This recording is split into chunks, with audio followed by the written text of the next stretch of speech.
El presidente de Irán, que es uno de los sobrevivientes del bombardeo, está nombrando en esta mañana nuevos ministros, recomponiendo el gabinete, enviándole la señal al mundo de que seguirán gobernando después de la muerte de Ali Jamenei, que era su líder supremo. Desde Londres, las noticias del momento sobre la guerra en el Medio Oriente. Silvia Carrasco.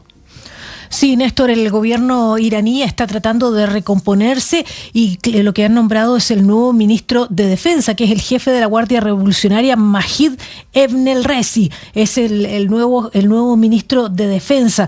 Mira, para hacer una suma de lo que ha ocurrido esta mañana, los bombardeos han tocado a estos países, a Bahrein, a Irak, a Jordania, a Kuwait, a Omán, Qatar, el Reino de Arabia Saudita y también los Emiratos Árabes Unidos, algunos de ellos países que eran aliados de Irán, pero que tenían además bases norteamericanas en su territorio. En términos de infraestructura, ha sido paralizada Ras Tamura, que es la gran planta de refinación de Aramco de Arabia Saudita, e incluso ahora Arabia Saudita está anunciando que podría sacar hasta 7 millones de barriles diarios a través del Mar Rojo, evitando el estrecho de Hormuz, que es lo que ha cerrado Irán.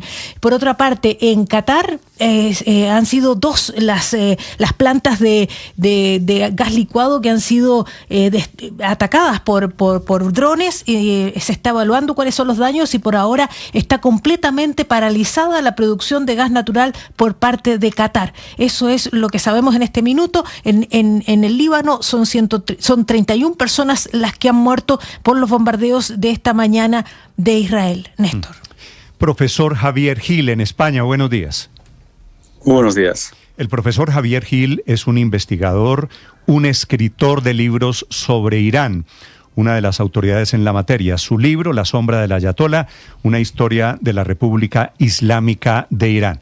Profesor, ¿cómo interpreta usted lo que le está pasando a Irán desde este fin de semana y especialmente la respuesta violenta de Irán, que ha metido a 10 países en la guerra esta mañana?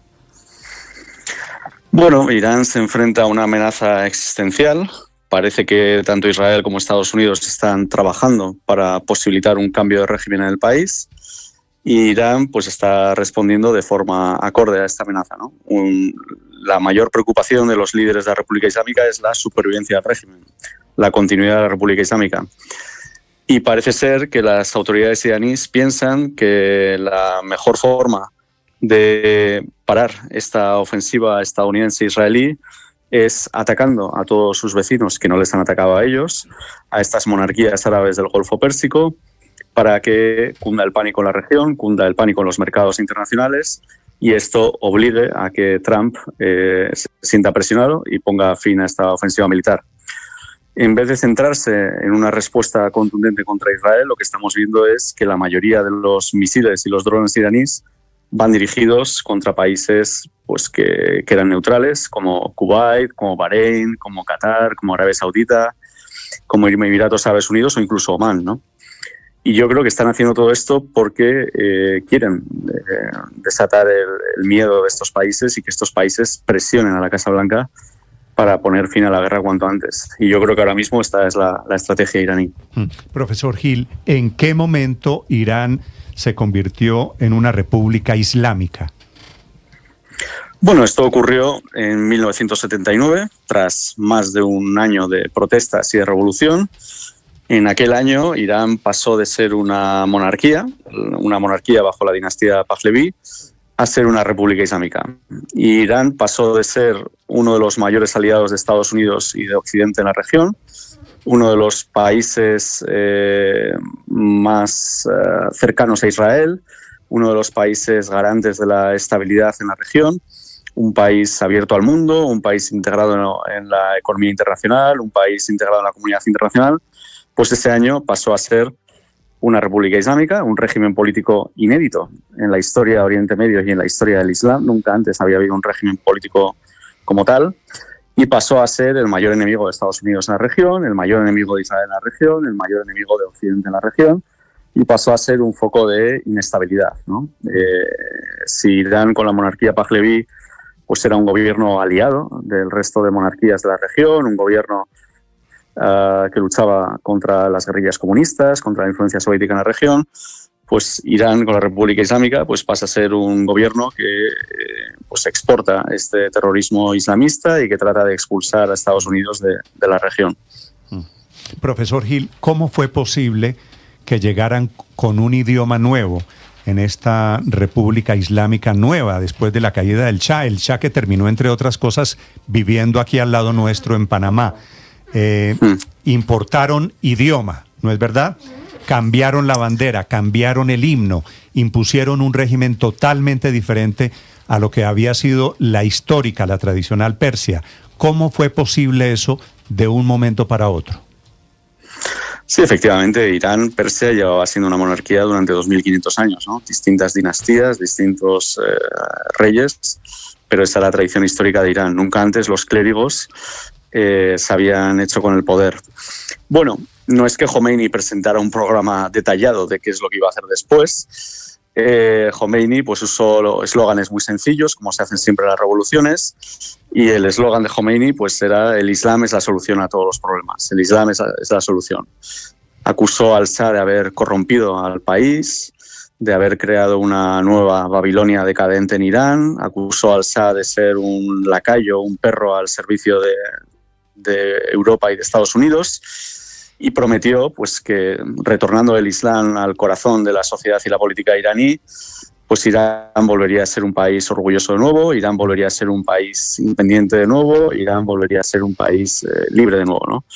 Por supuesto, ninguna de estas promesas se cumplió, ¿no? Y lo que ocurrió fue precisamente lo contrario, ¿no? Un régimen incluso más represivo que el del Shah, un régimen más aislado, un régimen más empobrecido, ¿no? Sí, profesor. Bueno, una vez que terminó la Revolución Islámica, comenzó la tarea de articular este nuevo régimen político, porque fue mucha gente la que apoyó la Revolución Islámica de Irán y de distintas orientaciones políticas. Tenemos desde comunistas a socialistas a liberales, ¿no? Y lo que ocurre una vez que triunfa la revolución es que Jomeini empieza a descartar estos grupos opositores que hicieron posible la revolución y empieza a perseguirlos. Y en los años 80 pues tenemos estas matanzas, esta persecución de los grupos comunistas, de los grupos socialistas, de los grupos liberales, hasta quedar una república completamente en manos de griegos, una república que fuese a imagen y semejanza de la visión religiosa que Jomeini fue articulando.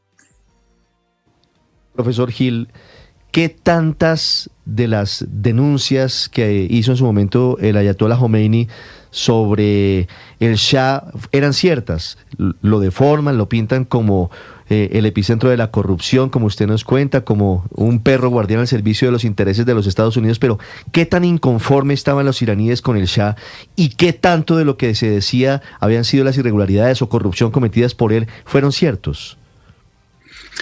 Bueno, había corrupción en la época del Shah, eso es innegable. El epicentro de toda esta corrupción era la Fundación Pahlaví. Había también represión política, había presos políticos, había tortura, había ejecuciones.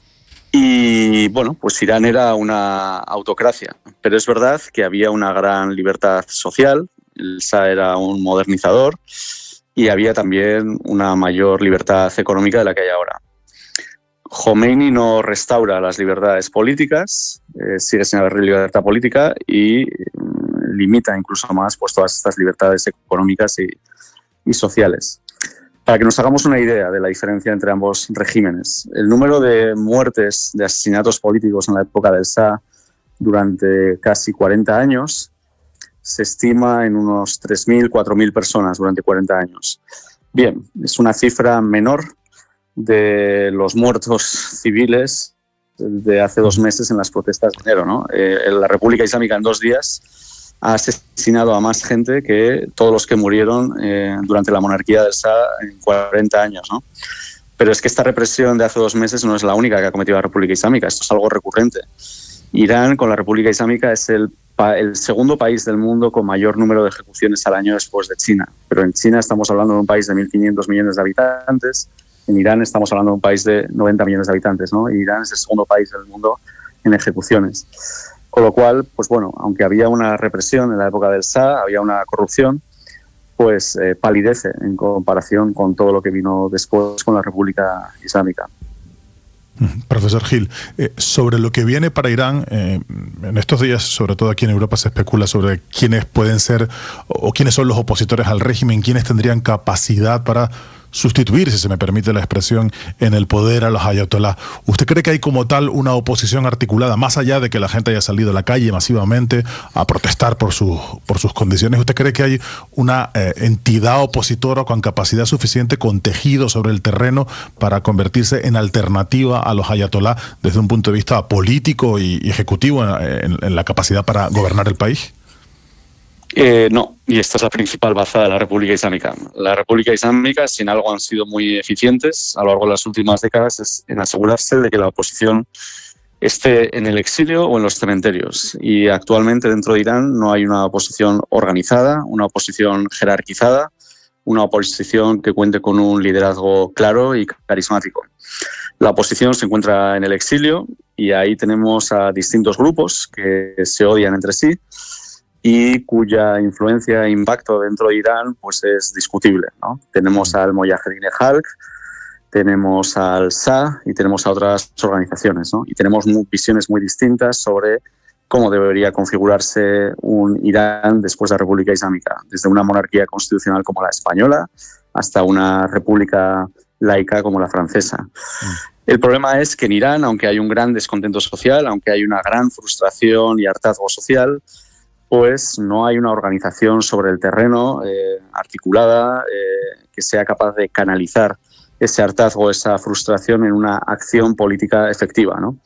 Y por eso todas estas protestas que hemos visto en Irán han acabado siendo reprimidas y sofocadas, porque no hay una estructura que sea capaz de convertirlas en algo más, ¿no? En una acción que pueda... Entre otras cosas, profesor Gil, sobre esto que está usted diciendo, claro, en Irán no hay democracia, no hay partidos de oposición, pero por alguna razón el presidente de Colombia, mientras estamos teniendo esta conversación con usted, está escribiendo en su cuenta de Twitter lo siguiente, refiriéndose a Irán, dice, una revolución allí es ilusoria por la fuerte base popular que defiende el sistema teocrático.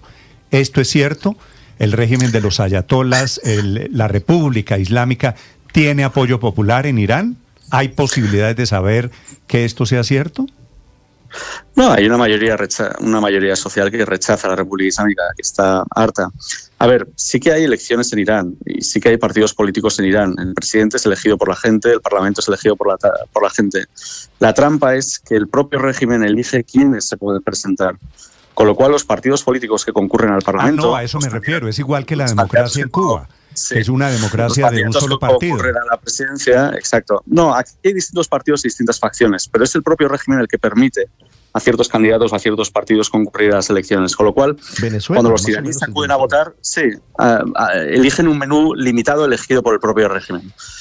Y este descontento social queda patente en las últimas elecciones, donde ha votado menos del 48% de la población. La gente ya no se molesta en ir a votar porque la verdadera oposición no puede concurrir a las elecciones. Con lo cual, aunque haya debates políticos, aunque haya debates televisados, siempre es entre candidatos que apoyan la continuidad del régimen. Tiene visiones distintas sobre cómo tiene que configurarse ese régimen, pero en lo esencial están de acuerdo. Pero yo creo que, bueno, esto no es ningún secreto. Incluso el propio régimen, en algunas encuestas públicas que ha realizado, ha reconocido que hay una mayoría de iraníes que desaprueban la República Islámica y las políticas de la República Islámica. Esto no es algo controvertido o no es algo de la oposición. Yo creo que es algo aceptado, ¿no? Más allá de la propaganda más terrible, ¿no? Es una realidad. Los persas originales de Irán, ¿de qué religión eran? Bueno, Irán, originariamente la religión ancestral y que pervive en la minoría, pues son los mazdeístas, ¿no? Los zoroastrianos, exacto.